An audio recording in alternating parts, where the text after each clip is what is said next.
welcome. You've been a friend of ours for some time, so it's very special to have you with us.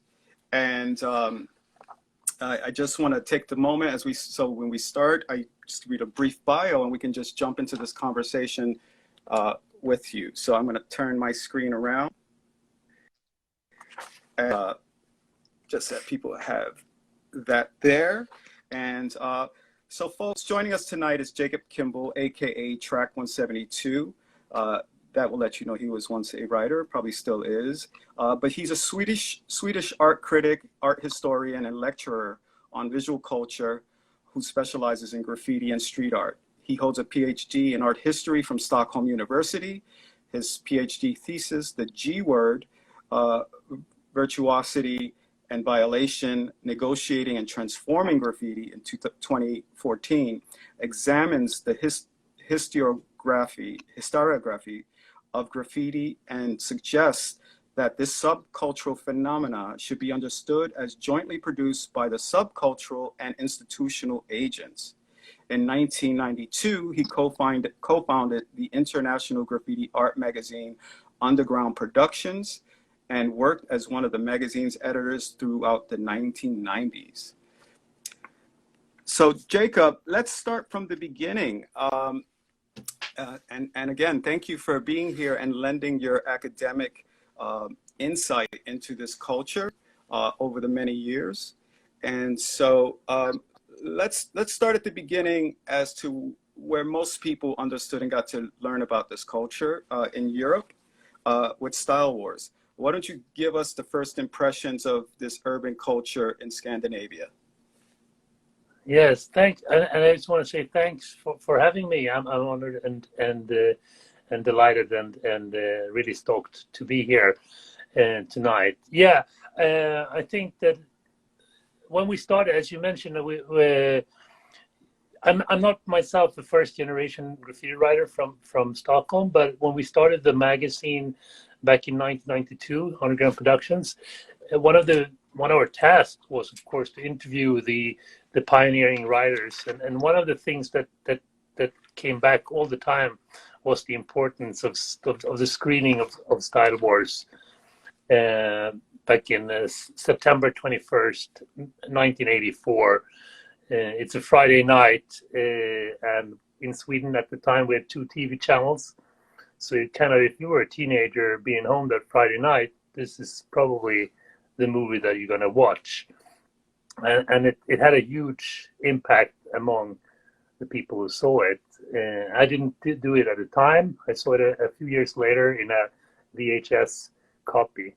Of course, there were graffiti before that, but it was more of punk graffiti, political graffiti, and that kind of graffiti was not style writing. It was not subcultural graffiti from New York. So this screening was very important in the Swedish context, and also I think for at least some writers in Norway and Copenhagen also. I know, for example, that Bates from All in One Crew and a lot of other, one of the most famous, internationally famous Scandinavian writers, he saw it on Swedish television that evening, because the Swedish television at the time were screening over large parts of Denmark and Norway also. And since there were so few channels and so little television outlet, people watched also the other countries' TV channels. And so the kids, Jacob, the kids had a response to this, right? Obviously, they decided they wanted to go out and start practicing. But what was the social response? Because Europe has traditionally always been lenient towards art making and artists, right? And what kind of things happened after the fact? I mean, in the beginning, I think, at least from the material studied and also talking to writers, I mean, in the beginning, I mean, a lot of writers started going out making pieces more or less instantly. I remember interviewing actually Bates' mother for an issue of Underground Productions, and she said that she she and Bates went out that night, the night after. They went during the day and bought some spray cans, and they went painting. And it was a very, positive attitude towards graffiti in the beginning. It was, a lot of people said that they could more or less paint daytime, and it was very positive. But after a few years, there was a backlash, and especially since the tagging had increased in the subway. In the beginning, I think a lot of people were actually primarily inspired by doing pieces, but quite soon we had a full graffiti subculture with bombing and throw-ups. And well, actually the throw-up scene has never been, or at least wasn't that big in the 80s and 90s. I think it's bigger now, but tagging in the subway became very big, and that increased a kind of moral panic. But it took several years. So the first years, people could actually experiment a lot without, any larger risks of being arrested or prosecuted, unless you, And of course, yeah. Right, and let me ask you something, because in the beginning, from what we understood on this side, in Europe, there was some community support for the young kids, right? In terms of programming, social programming. Yeah, we had there was, I know there was, especially there was in 1985, about a year after Style Wars was screened, there was a big exhibition at the major public art gallery in Stockholm, with an exhibition including, it was called the US 1980s, but it was quite interesting. I've returned to that. I returned to that show today, because it compared to the other graffiti shows, it included Lee Quinones, Futura, Knock, and a bunch of the writers that were usually exhibiting in European museums. But they did it together with, for example, John Ahern, but also a lot of other less graffiti associated painters, and that specific exhibition was promoted a lot among schools. So they had a big school programming. And there was also at that museum, they also every day at 1 o'clock they screened Style Wars in their movie theater. So that was also probably a way of a lot of kids seeing the movie. That's pretty amazing, actually. And my thought on that is, once the young kids saw that graffiti could be painted on canvas and framed as legitimate art, was there any impact or backlash about that? No, I don't think anybody saw it like that. It was too young to be, at least I haven't recalled any kind of discussions on that. There's later in the press material, there's people talking about how graffiti died in New York when it went to the galleries, etc. But I heard a couple of I think people went there because there was so little media outlet. We had, you see now on the screen, Subway Art, and later Spray Can Art came in 87. And there was also a couple of very early Danish books, but there was so little material to study. So I think people went looking in museums and I was interested also in a couple of the articles. I've gone through all the press coverage on this specific exhibition in 85, and a couple, it sounds like there was also a couple of writers from New York present at the opening, but I haven't had that confirmed. So this is probably a good, to make a good context to, if anybody knows if Lee Quinones or any of the writers was in Stockholm in 85, please let me know. I So also heard rumors that people met graffiti writers at the exhibition, but no confirmed. I don't know if I answered your question there, but sorry, I lost. No, that's fine. But you segue perfectly into the media, right? And the role of the interdependency of media and the graffiti artists back in the day. And we're looking at we're going to be looking at some of your slides of your presentation that you give. So I'm going to let you kind of lead into all of this, and I'll move along with you and follow you. Let's talk about what we're looking at right now. Yeah, we're looking at some of the press coverage of Style Wars. The title was translated to Swedish, so it was called. It's very difficult to translate. It was somewhat konst på stickspår, which is means sidetracked art or something like that. And I think it's a repiece actually, and it's not from as everybody who's seen Style Wars know, it's not from Style Wars. It's probably by a Swedish news photographer, but it's in the biggest weekly newspaper on television, which had a huge ratio. I think they printed somewhat around 1 million copies in a country which at the time had 8 million people living. So it reached a lot of people, and this was one of the main features in that issue was that, well, look, check it out. Friday we have this interesting documentary which had won important prestigious prizes, and it's about how the subway is filled with art in New York City. It says in New York the art are rolling in the subway.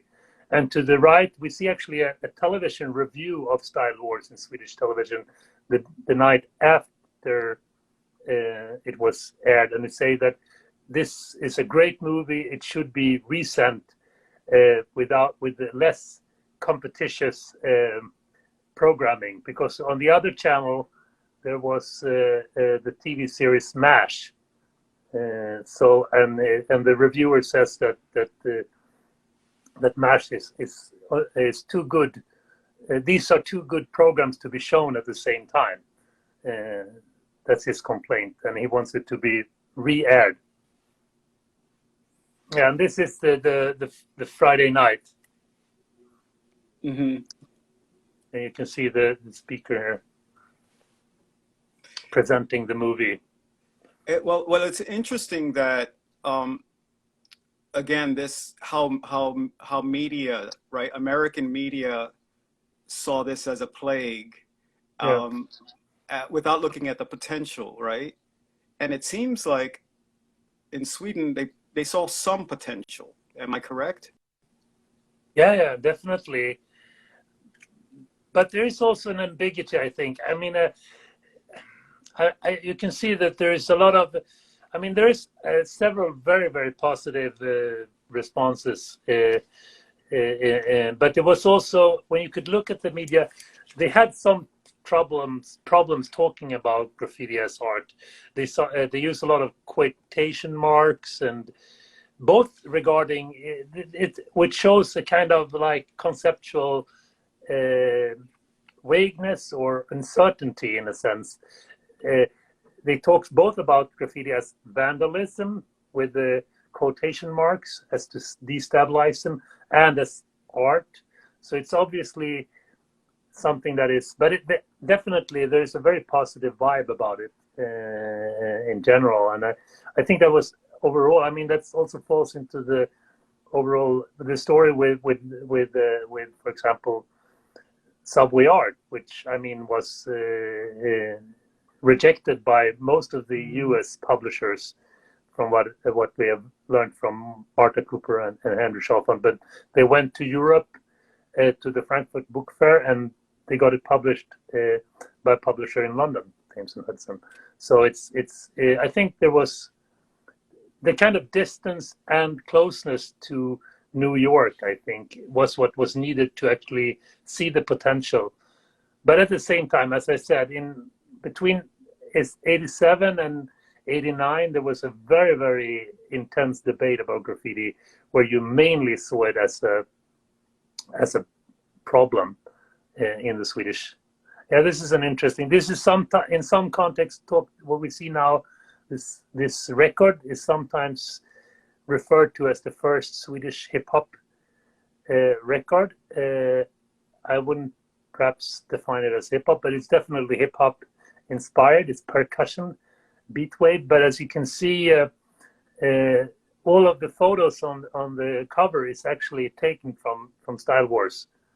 And I actually managed to track down the designer and spoke to him. So he said that he was also watching TV that night and just took up his camera and took photos of the television and used it for this record that came out in '85. So let me ask you something about cultural appropriation, Yep. right? And that early on with hip hop culture and graffiti, that even amongst ourselves, appropriating and biting, let's just say, was taboo. But this was such an infectious culture. But it's interesting, I think, as it was promoted through media in terms of mostly wayward Black and Latino kids. And it's interesting that in Europe, this kind of identity crisis happened all of a sudden, because you went from the normal young boy to all of a sudden a b-boy or a graph writer. What was that like for you as a young guy? I mean, I think it was very important. I mean, that's something that I've been also looking into. I mean, in general, I think it's super interesting, the issue of appropriation, and also how it's very obvious that these early chroniclers were not from the culture, as well as the early researchers. They were adults, while as you said, most of the practitioners were kids and from minority groups, Latino groups and African American groups. So that's, I mean, I think I know that I spoke to minority Swedes that saw that saw Style Wars and other hip hop movies, and thought that it was super important for them. Especially, a few years ago there came a book about Swedish comic commercials. I mean, not commercials for comics, but in comic magazines. And it was just so fascinating to see how extremely white, blonde and blue-eyed the ideals was, especially for males. So I think that hip hop was important also for minority groups in Sweden. For me personally, when I got into graffiti, for me it was more of a battling of a class identity. I come from a background where mixed class background, which I would say, with one parent in a working class background, and my first years we were living in a working class area, and I moved when I started school in a upper middle class area. And I think for me, starting doing graffiti was actually, working with that kind of identity split, which I mean, graffiti is such a fantastic tool and resource to play with your identity. You can, be somebody without your actual body is necessarily present.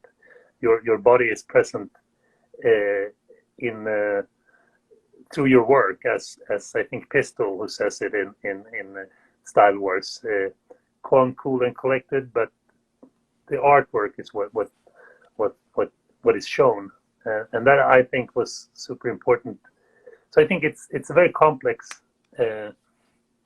identity play in graffiti. And also something I find very interesting also in probably Style Wars is the one movie, I mean, most definitely is the one movie that I've seen the most times in my life, but it's also the one I've referred to most in a lot of, and I love this piece when they're filming scene and this elderly man comes up and the kind of glitch in communication when he's trying to understand what a writer identity is, because he says scene, is that his name, and I guess it's Henry, or if it's Tony Silver, I don't know, but says that no, that's what he writes, you know, that it's an identity that is a verb, that is something that you do, that is important.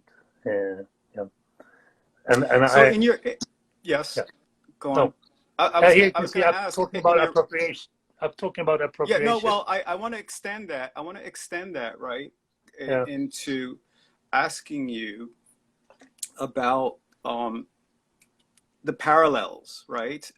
If you were seeing your research, the parallels of youth, right, and youth identity, and where the intersections may have been between America and Europe, or rather Scandinavia. Yeah. I mean, I think Scandinavia, and perhaps especially Sweden, is so heavily influenced by New York, especially, and the US in general, in so many ways.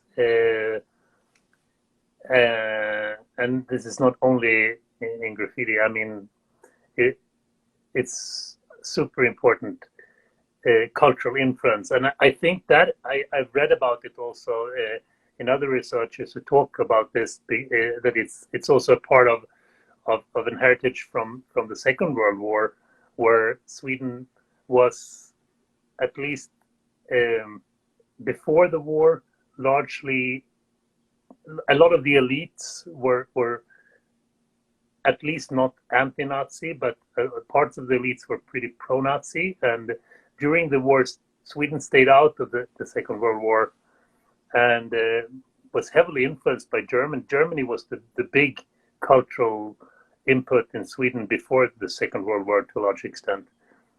France to some extent also during some periods. But after the Second World War, Sweden looked so much at the US, and had a huge interest.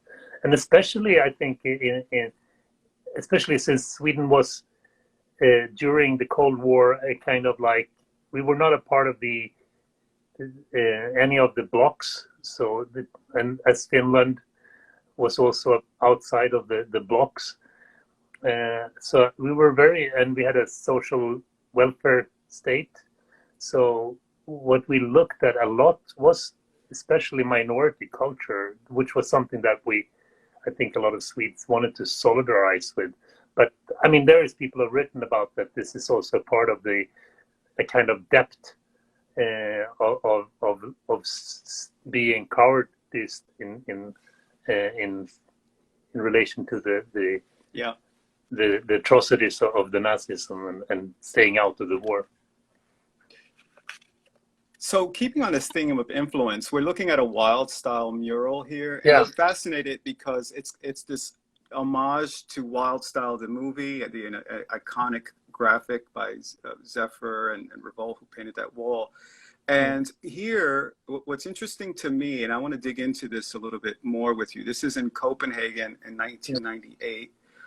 Clearly we see somebody's name and green, yellow, and orange, perhaps. Yeah. And I think that is a signifier to me that they may be ethnic, perhaps. Yeah.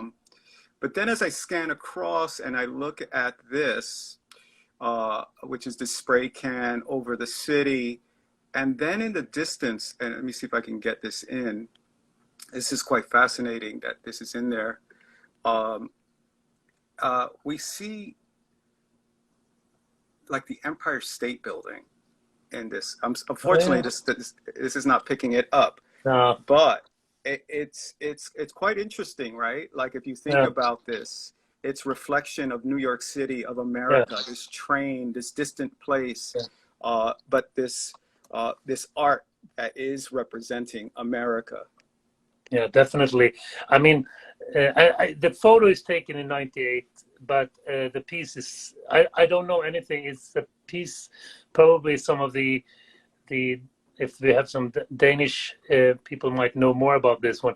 This was just a piece that I happened to pass by, and I already in '98. I think that this wasn't, there was, I mean, graffiti was something completely different in '98. I just saw it as an interesting case, and I took a picture of it. So it's at the time it's extremely old. It's probably from '84, and I think one of the things I've been looking at as a researcher lately is looking at the usage of graffiti in graphic design, especially in record covers. So, and one of the main tropes I can see, especially for larger, wider distributed albums, it's that there's a kind of what we could call a kind of New Yorkicity, that it signifies New York, and that New York is a cool place.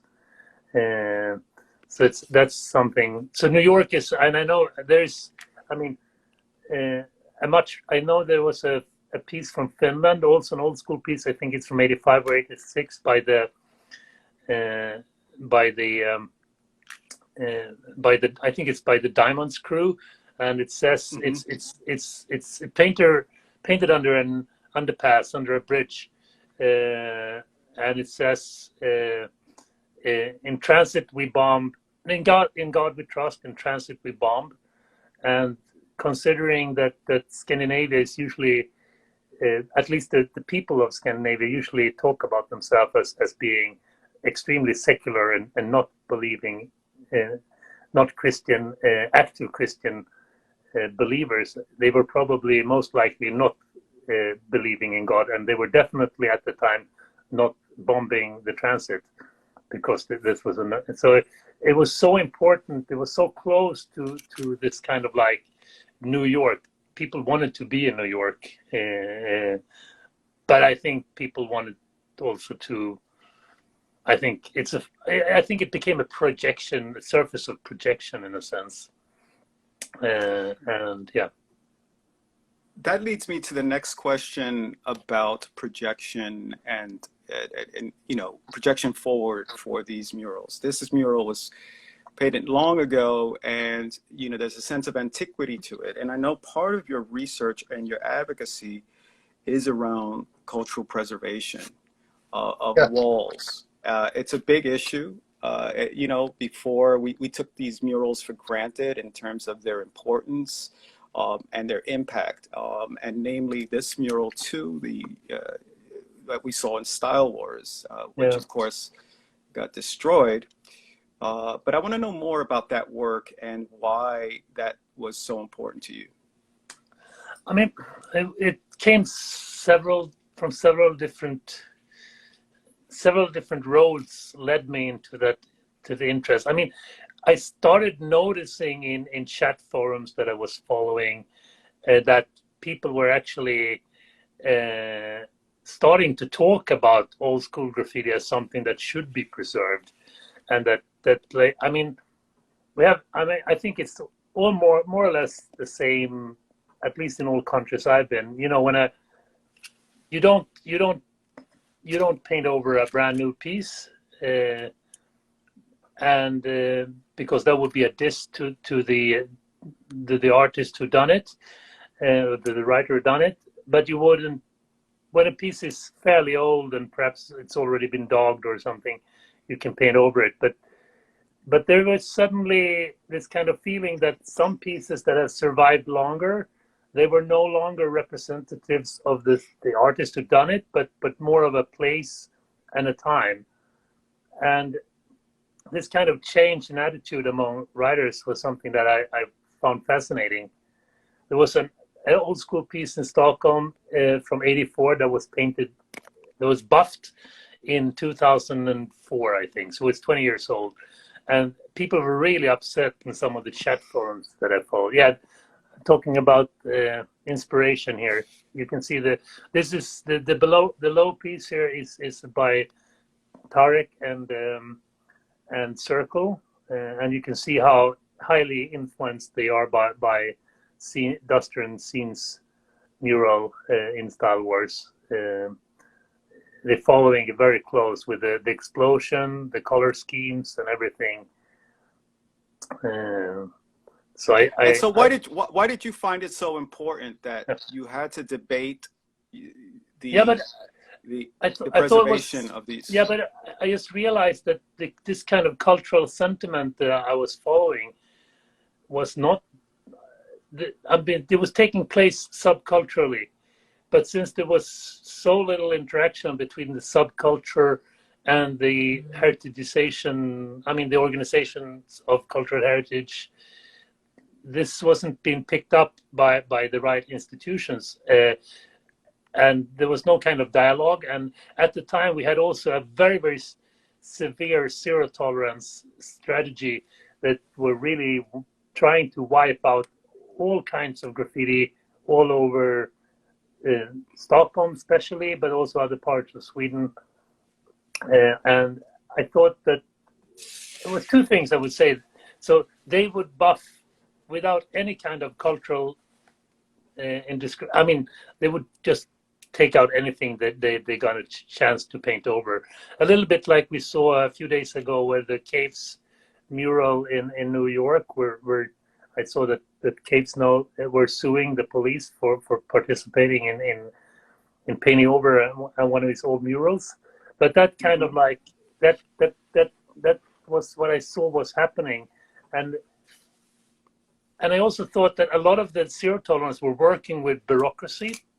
So the idea, it was not only me, it was my friend Tobias Banting Lindahl from Document Press and I. We've just, we thought that let's try to be use the bureaucracy and suggest that these pieces should be culturally landmarked, because we found out that if a certain painting is under investigation of cultural landmarking, then you were not allowed to do anything with it as long as the investigation was going on. So we thought of this was a way of it was to a certain degree picking up on something that was happening within the subculture, to a certain degree, so kind of political activism. But as a third, I would say it was also, as an art historian, I realized, I mean, we have a enormously documented subculture. I mean, graffiti writers are, especially today, so good at documenting. But we, as art historians, but also as we need to have actual pieces. That's why it's so important that there is now a museum of graffiti. I mean, there is important that there are cultural heritage, that we don't only preserve documentation, but also preserve actual pieces. I mean, at least in a Swedish context, I would say graffiti was during the late 80s, 90s, and into over the millennium, one of the most debated subcultures, one of the most debated and discussed art forms. And it was probably the art form with the most practitioners. And we perhaps in the future, we would have not a single original painting left. And that is something that felt very important for me as a professional art historian, to engage in that. Well, what's compelling about that, you were the first person I encountered that was active politically in this debate about preservation and landmarking. And it's interesting that here, even for us at the museum, and even in the neighborhood of Wynwood, we are seeing so many buildings destroyed and new buildings go up. We, the museum, we're also at risk of all the murals that we commissioned because of real estate, the developers, right? And so there's something interesting about, I always say, in terms of this culture, especially in the community painting, how unfortunate it is that we're sort of complicit in these things, and not deliberate in terms of the gentrifying, but that the murals act as this attraction, right? This social attraction, but there's this very uneasy relationship between real estate and the graffiti artist, right? Yeah. because they don't see it as landmarking like we do. No, no, definitely not. I mean, I think, and that's, I mean, I think it's so interesting what happens if you do art in the public. I think you have to be very, very sensitive in so many ways. I mean, especially a piece like Passionate that we just saw. When we, I'll go back. yeah, so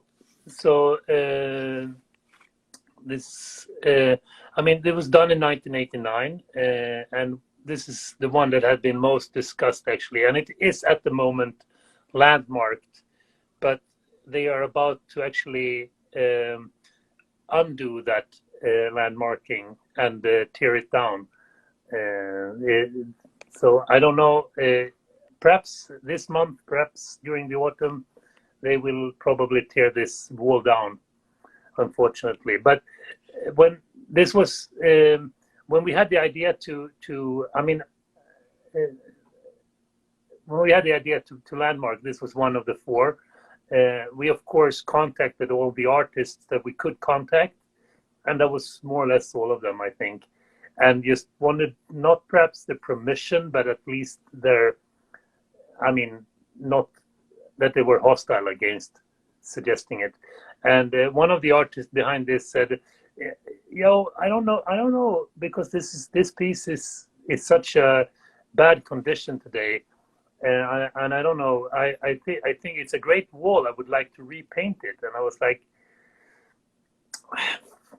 I don't know if that's your decision anymore, I must say. I mean, of course, it's his decision to some extent, but I think that a piece that has been for 30 years, it's across the street from it is a kindergarten. So I mean, it's in a sense a piece that has been so long. I would say, and has such a cultural significance to the area. It's on the Wikipedia page of the area.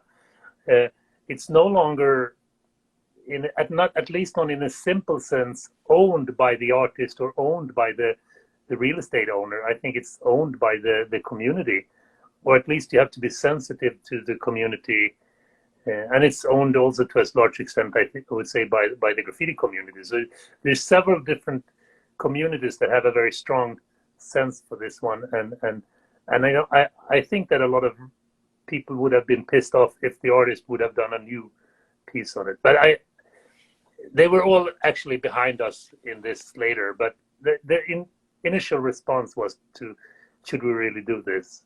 And it should be said, I mean, a painting that has been outside, especially in the Swedish weather, we have extremely dry and cold winters sometimes. I mean, it is in a terrible condition. I have to give, you have to give them that, but I mean, it's possible to preserve it. Jacob, initiating that conversation about landmarking with city officials, how challenging was that? I mean, it wasn't that challenging. I mean, especially I think among cultural heritage people, I think there was a lot of people welcoming. I mean, they were really interested, also both practically and theoretically. They saw this as interesting and thought-provoking. Among some of the political parties, it was seen as either a dumb joke or a prank, or even a hostile act. And that was also the initial reaction by the politicians. They wanted to tear it down immediately because they said it's graffiti, and graffiti is bad. We don't want graffiti. It will inspire other people to do graffiti. And this is, by the way, this is a piece by Core and Swinks in Malmö in 1988. So I just want to show that. I mean, I'm based in Stockholm, and Stockholm is the capital of Sweden. But there was great writers. So you can see here also the heavy, especially in early graffiti, the heavy influence from other parts of hip hop. This is, of course, Boogie Down Productions' KRS-One album cover, the second, By All Means Necessary. So in that piece, we say it's like 3 images, because the KRS-One photo portrait is of course a kind of pastiche of Yes. Malcolm X photo. So it's three images in one, in a sense. And yeah, this is in a tunnel moment. This is Gothenburg. This is a piece called Model by Dudes and Dwayne. And it's an homage to Kraftwerk's, the krautrock group. Model, the piece is to the song Model. So one of the things I see here, Jacob, is something very different in terms of painting and painting in abstraction, right? Yeah. Style, right? There are things that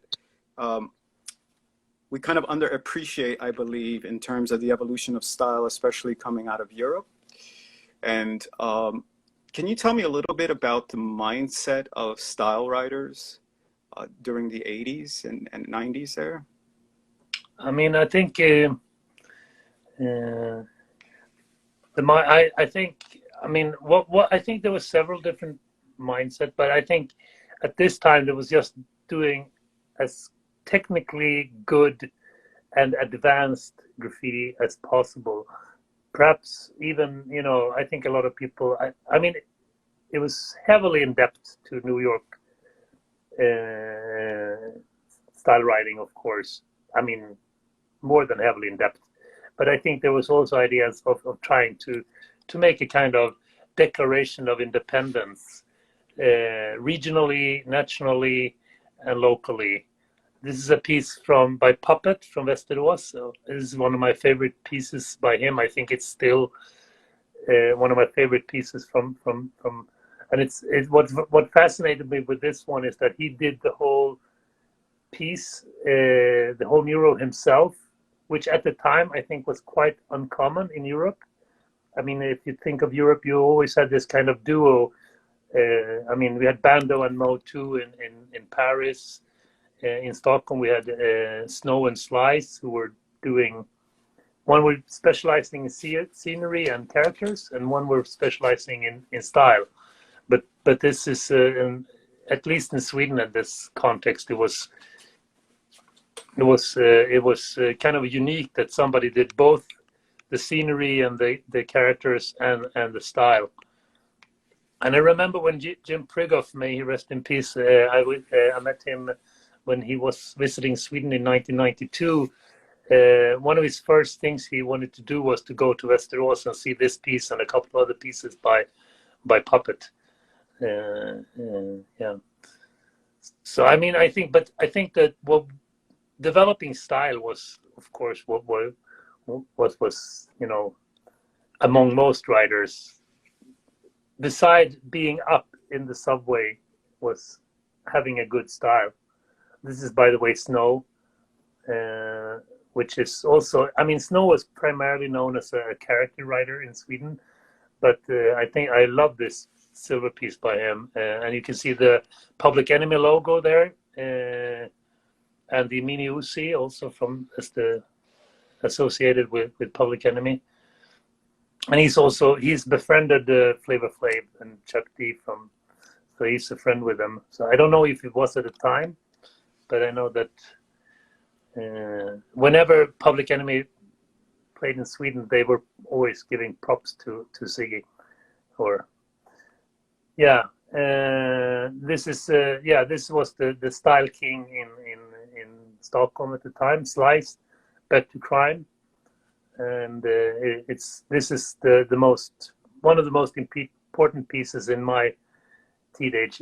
For me, this was the kind of like, okay, we in Stockholm can also do something which is high quality and of course dependent, but also independent from New York in a sense. A kind of declaration of independence.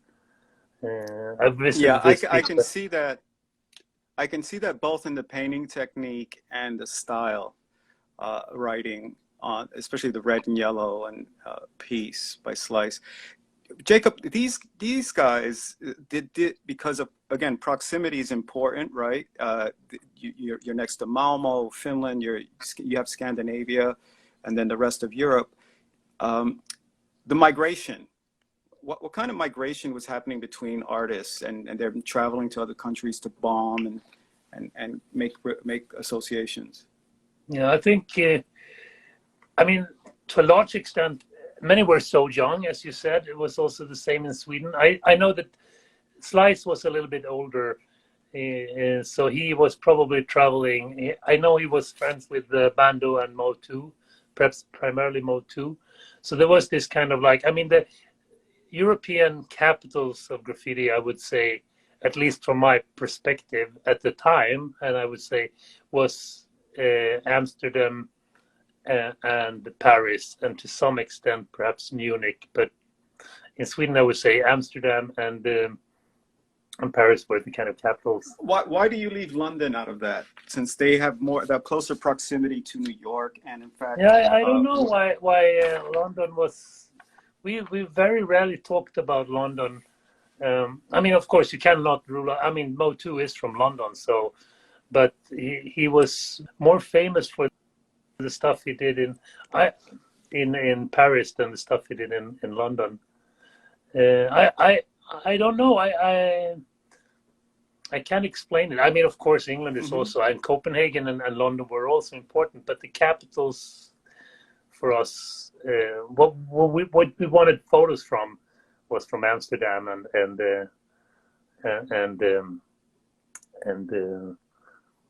Paris. That's what everybody. This is actually my own piece from 1991, so it turns 30. This was together with Dio, a writer that I highly appreciate, and is very neglected in graffiti history in Sweden. But he did the character, and I did the style. But you can see what I find it. Yeah. Yeah, I mean, you can see this kind of same as I'm using the same kind of formula as many European writers did at the time, which I think is inspired by United artists from, I mean, the Duster and Scene piece in Star Wars with the crew name on top and a wild style below. Sorry, I was. Well, yeah, no, I'm glad you pointed that out, because I was going to reference the what's written on top, because it's of another language, right? So it's interesting. The other piece was in English. If I go back, right, and again, there's this translation, to my broski DJ Rockski, and in here we have it in native tongue. No, it's actually not. It's just bad spelling. I would say it says overnight. Sensation, but it wasn't room enough for sensation, which was a crew. But it's so it's overnight, but night wrongly spelled, which was very popular at the time. I think we spelled it the way we thought it would be cool. I think so it's not native tongue. A native tongue was a very controversial issue in the 80s and early 90s. You were supposed to write in English, and then in 1988 there came a crew who was writing in Swedish and did it with style. They were called the Swedish Train Mafia, or Stockholm Train Mafia, Stockholm's Tåg Mafia, and I think a lot of I think they were very controversial for writing in native tongue. This is some of the historical. I guess a lot of you people recognize the hip hop Stephen Hager's book, which was this was quite rare, but people who had more knowledge, they had this book. I got a hold of it much later. Let's talk about the importance of scholarship. Right, of this kind of unique thing that happened in the culture, where it took it upon themselves. We took it upon ourselves to tell our stories, to photograph. After Style Wars and those books that came out, that we had our hand in telling our story, and decidedly so, to publish online when we could, and that shows the kind of two things: the tenacity of writers trying to get their message out by any means necessary. But it also ventures into this other space, which you touched on, which was graphic design, right? You see those worlds converge in these books. Yeah, yeah. I mean, the intellectual discussion in scholarly discussion within the subculture is super important for me as a professional artist, and I'm always trying to bring that into my academic scholarship also. So that I think that's, and also I think that it was, I mean, I think it's something that I've been trying to write about. I'm writing an article actually right now together with my colleague Eric Hamich, who is a sociologist, on the history of graffiti in terms of medium. I mean, I mean, in the beginning, graffiti writers invented their own medium their own mass medium by using the subway as a distribution system. But there was a brief while where writers lost the control to a certain extent because there was grown-ups, chroniclers. I mean, to publish in the 80s, you had to be a grown-up. You had to be of a certain, part of the population, etc., to have the kind of contacts. So I think that was super interesting when, I mean, of course, very early on, Phase 2 and David Schmidlap started their magazine, but in the late 80s and early 90s, this explosion of fanzines and later the internet was super. I mean, that was, for me, when I saw a graffiti magazine done by writers for the first time, that was actually, talking about migration. By chance, I met with Lumit and Chintz and Sebster in the summer of 1989, and they had a couple of graffiti signs with them, and that was just, for me, it was like, wow. It was very, very rudimentary, but it was so fascinating that you could actually do a publication yourself being a writer. And that was the inspiration for us to do the underground production, which came 3 years later, but almost 3 years later. Was it your work with Underground Productions that drove you to your scholarly pursuits? To some extent, perhaps, yeah. I mean, we were, from the beginning, we were very, our idea was, especially, I mean, we working with the magazine, the simple answer would be yes. And I realized, but I would say it the other way around. We were trying to understand our own subculture, and we were trying to explain it and contextualize it also for outsiders. We had a kind of broad approach in the magazine. We were trying to write from within the culture, but that it should be understandable if you were not from within the culture. And we were trying to figure things out.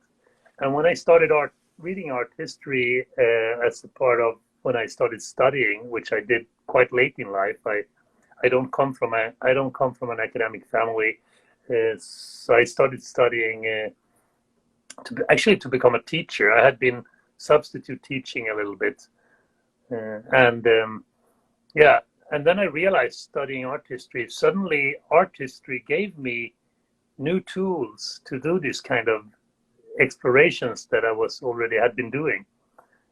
Gave me new perspectives. So yeah.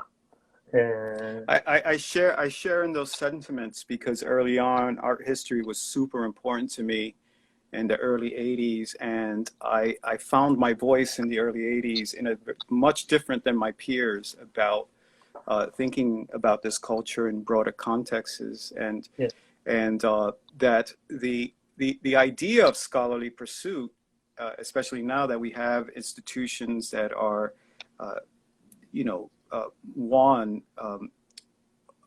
giving us the opportunity to present our cases, but also advance thesis right? And so your doctorate, your thesis is legitimate. And what was it? Was it Stephen Hager, his work, kind of a thesis book, or was not Steve Hager? Who else was it? I mean, There was a doc. Jack Stewart did Jack, Jack Stewart did the thesis in '89. I think that was the but who first. did it? Somebody did it. The dissertation. I'm just having a senior moment right now, but it's not on you. Isn't it? I think I have it. Yeah, isn't it Jack Stewart's? This one that later came as Graffiti Kings. This is his dissertation, actually. Right. That came in. Right. It's in, and then it became that was released as a book in 2009. Graffiti Kings Mass Transit. I forgot the full title now. I think that was the first art historical thesis on subcultural graffiti. And then was Johannes Stahl. It was very early also. I think he came in 1990, a German art historian. And also, of course, Craig Castleman. Is perhaps Craig Castleman you're thinking of? That's who I'm thinking about, Craig Castleman. Of course, yeah, that was and that was actually that was mandatory reading if you were a writer in the 80s in Sweden. You were supposed to read Getting Up, and it was actually available at libraries and bookstores. And so, yeah, that was already in '82. So yeah, that was the first. I think that was the first English language book that I ever read, and it was quite. I think I was 15 or 16 at the time. It was quite challenging, especially for somebody who hadn't been paying full attention in English classes in school. Right, and there's in terms of the work that you do, and as you engage with the graffiti community and artists, what kind of debate is that? You know, like what kind of conversations are there in terms of trying to academicize a subculture that should remain underground for some? Yeah, I think there's probably. I mean, of course, I think I would. I don't know if I would have liked what I was doing if I look back at myself in the time when I was an active writer. I'm not sure, but I'm trying to. I mean, I think there is people who think that you shouldn't be doing that, but I don't get that much of criticism for it, and I try to be sensitive to, and I of course, I mean, you have to be sensitive to different people's feeling, but I'm trying to be very, very from the subculture perspective, looking at graffiti, and also one of my main ideas as not as an art critic. As an art critic, I think I write a lot about graffiti, but as an art historian, to a certain extent, I chose to have a perspective from within the subculture and looking rather at the institutions and how they were reacting. Now, this is an interesting case, by the way, that we see now. This is a piece called Highway by a group called Schoff, Steel Heaven's Only Force, which was also made in 1989. And this is in a part of Stockholm, a little bit not very central, but the piece itself is extremely centrally placed. It's on a youth center. It's a little bit like, it could perhaps be compared with the Point in South Bronx, where Tats at least used to be. I don't know if they're there anymore, but and this piece has actually also lasted until 2 years ago, summer of 2019, just weeks before it was supposed to turn 30. The landlord had hired some people to paint it over, according to the landlord, by mistake, they had misunderstood the surface they were supposed to paint over. But I'm not. Nobody in Rågsved, the area, when I went there, were really believing that. But this was the interesting thing was that the piece was the buffer was actually stopped by citizens who passed by. Yeah, so here I wrote an angry Instagram post, and then was approached by one of my friends who is also a trained painter, and he said, I have an idea how we could perhaps restore the piece. So I mean, I've been debating restoring pieces and preserving pieces, but this evening in August of 2019, I had to actually myself be there trying to get rid of this blue paint. So it was quite an interesting, and there was a lot of people both from the graffiti community and from the local community who came there. So we were like 25, 30 people trying to wash away. And so it was this kind of anti-graffiti vigilante posse who showed up, and it was very interesting. I'm now in a project actually funded by the National Heritage Board, where we will look at if we can restore this piece. And one of the colleagues who is a conservator said that we might have actually done things worse by trying to remove the paint. But I don't think we did it. I mean, that might have been, he might be right. But I think it was very, very important with the performative action of actually trying to preserve it.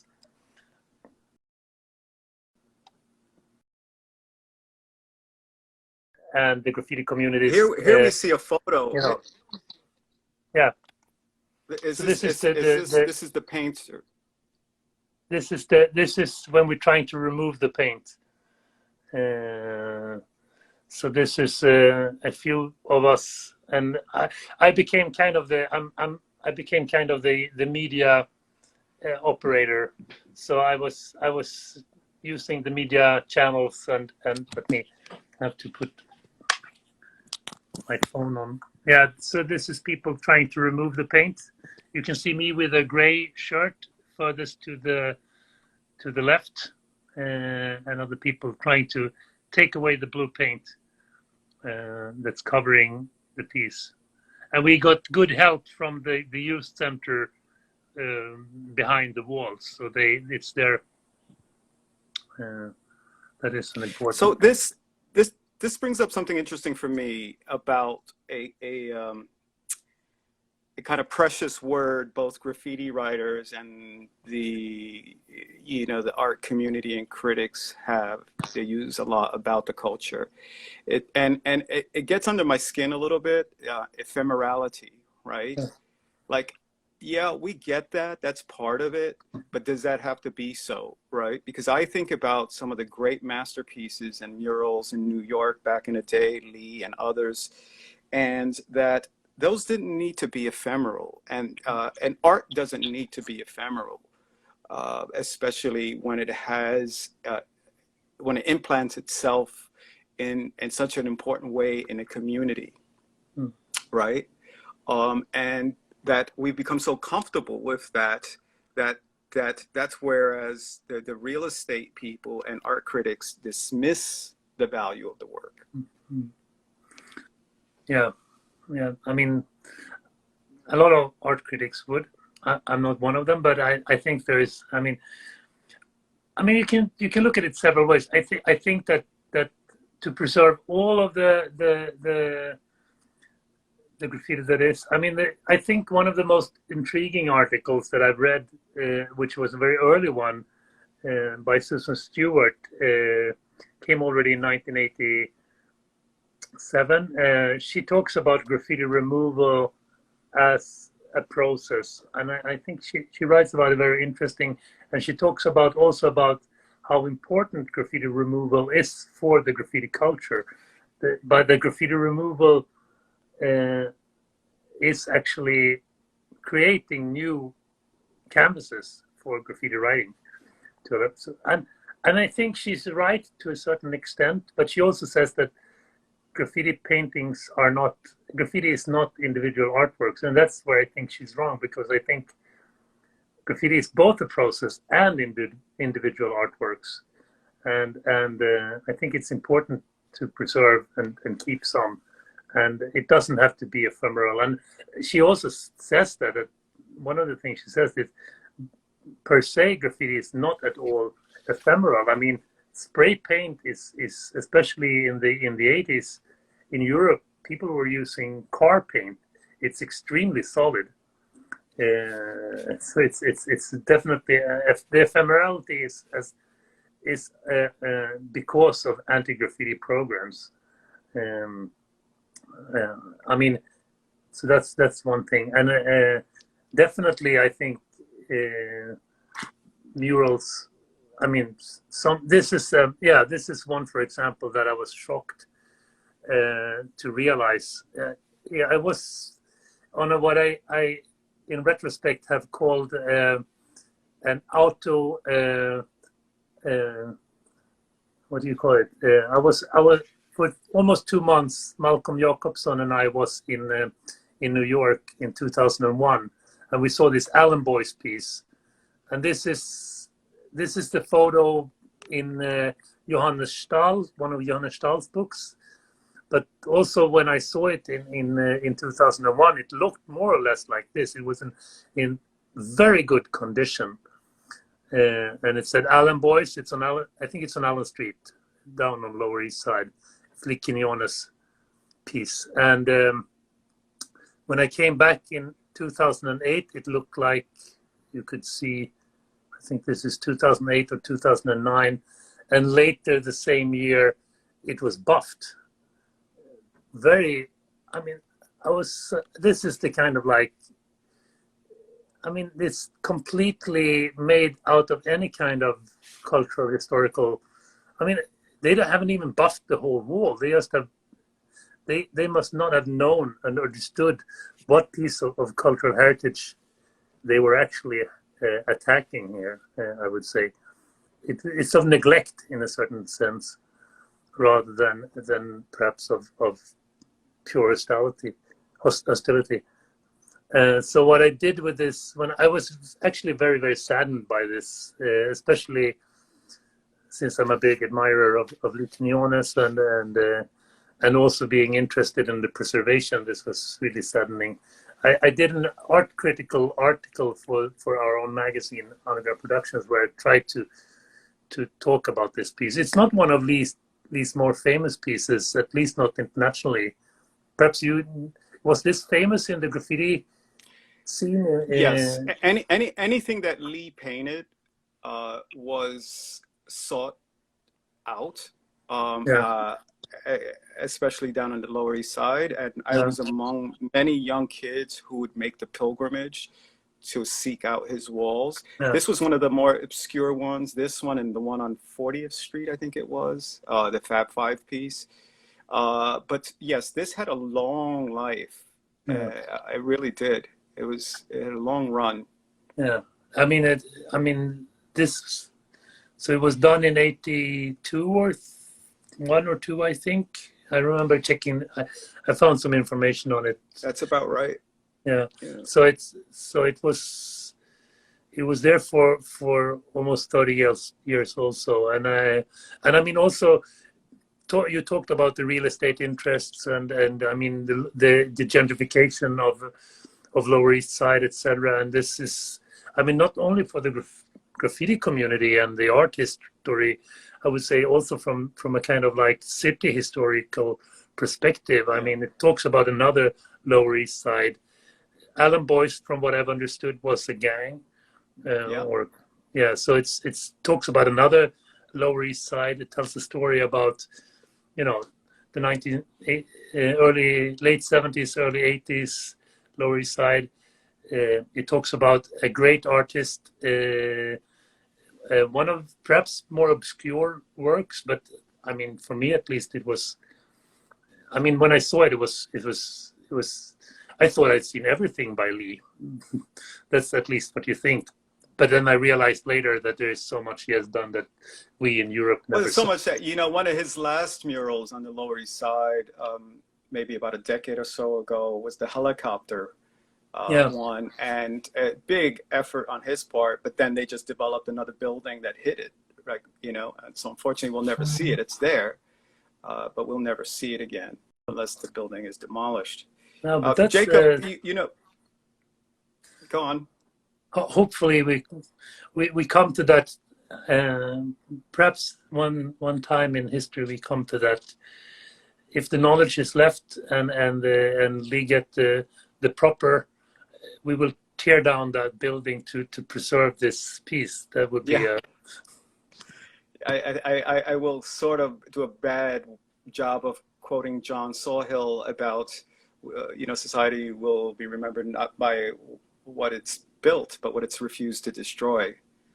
And it's so unfortunate so much of this culture has been relegated to, again, this kind of ephemerality, a casualty of a public war, so to speak, between people in public space, right? And artists in public space. So listen, I want to really thank you for such an insightful talk. Always engaging with you. I love the work that you've done, and now on behalf of artists, but also the critical thinking that you put behind it. So on behalf of the museum and all our staff and our friends here who are with us today, I want to thank you, and I'll leave you to have the last word. Yeah, thank you for having me. Always love having conversations with you. I remember there was something I was going to ask you, but it has escaped me now. But always interesting to talk to you, and I hope to be able to come back. There's a lot of more things to talk about, and I really admire the work you're doing. I was actually aiming to coming and seeing the museum myself, but then this thing called COVID-19 came in between. I hope to be able to come over there and see it in situ, because it's also, I've been following you, many of the talks, and also all the postage online, posting online on Instagram, etc. But as I said, documentation is crucial, extremely important, but it's not the same thing as seeing the real paintings. So no, real places. And I would imagine for you, as it has for me, COVID has made this moment rather critical. And so we have these talks, and I know somebody said they missed the talks. The talks are still on. They're on our IGTV, on our link in the Museum of Graffiti. So you can go back and see everyone's talks. There's some on YouTube and on Facebook. But I'll say this, that there is a certain kind of urgency of the time because of COVID, but also generations of writers are passing. They're older, there's health conditions, they have stories to tell, and archives to share. So as we, you, I, and others do in terms of scholarship and advocacy, really continue the great work you're doing. It motivates us. And again, it's about seeing all this from different angles. Yeah, that goes both ways. Really inspiring for me to see all the things you're doing, and it's super important that we have a museum for this art form. I mean, one of my goals is that all museums should have be a part of building up knowledge. I think that's a problem we have today. But since that's obviously not happening, I mean, there are museums doing occasional things, but as far as I know, there is very few art museums who actually have somebody hired to actually professionally follow this subculture that like they would do with most other art forms. Sure. So hopefully we set a trend. Yeah. Thanks a lot. Cheers. We'll talk soon. Thank you, everybody, for joining us this afternoon.